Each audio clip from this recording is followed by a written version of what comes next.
Being homeschooled meant hanging out with people was really hard. I had to clarify events and get them approved by my parents. This was rough as my parents were strict and wanted me to grow up holding traditional values. Almost all my friends had to be from church, so sleeping over and stuff like that, events weren't really a thing. It's 11 a.m., everything is black, no movement. Sweat is on my face, my collar is a little too tight. When is she going to pull the curtain, I'm thinking. I punch my left leg as it starts to cramp.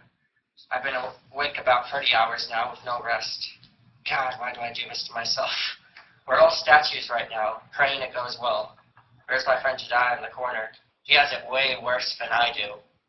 I wonder if the curtain is up and the lights are on. We begin to play. How did I get to this point?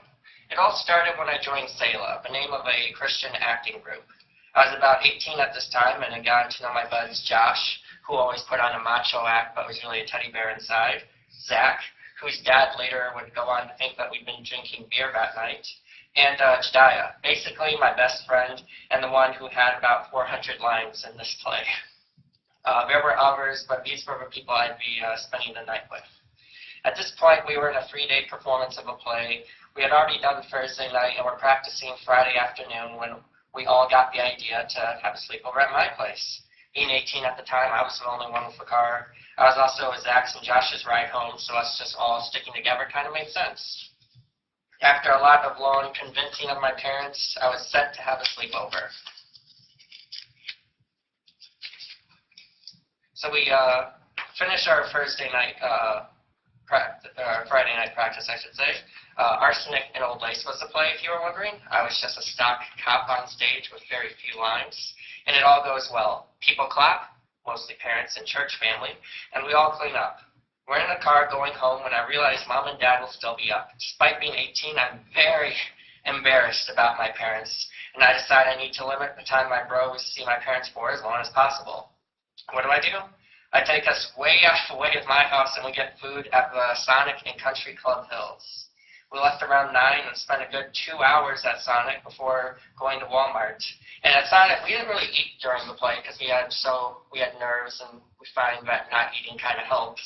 But we got to Sonic and we get shakes, and we decided to go to Walmart. And we're filled with sugar from the shakes, but we're still hungry, so we buy Oreos, ham sandwiches, a huge thing of Gatorade, Skittles, and a few small packs of Ben & Jerry's ice cream. Now, this is enough food to last around a week for one person, if it's just little snacks and stuff.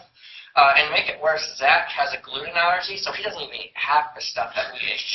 But the rest of us devoured every single bit of it in one night. One crazy night. It was like we were Chicago parking meters, and the snacks were harder in quarters. Anyways, we get back to my house and around midnight and say hello and goodbye to some very sleepy parents.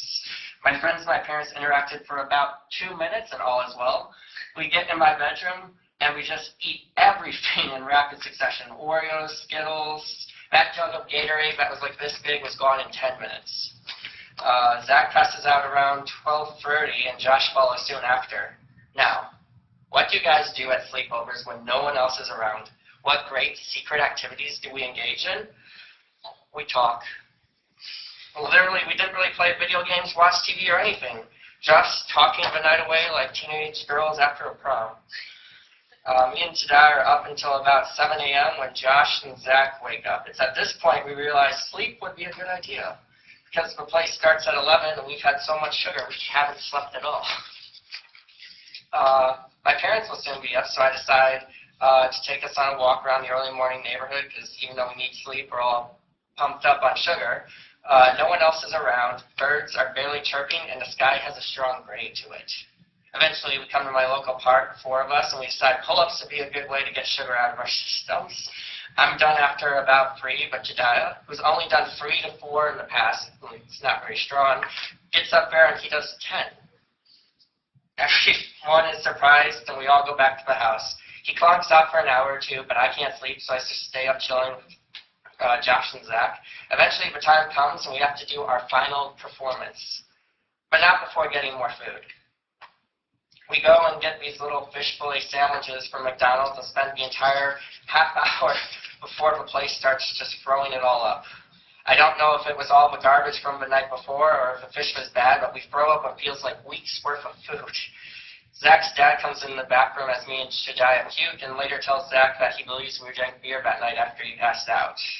The play starts and I was later able to somehow fix this. The play starts and I'm able to time it where I say my lines. I don't have many lines. Go off stage, puke, and then come back and say my lines again.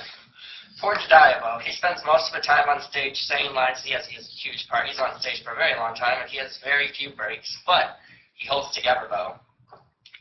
I've often brought up how much that night sucked, but everyone there says they had a good time, even Jediah. In fact, the night has become one of our most referenced events and almost an inside joke. It was a rough time, but good friends make rough times great.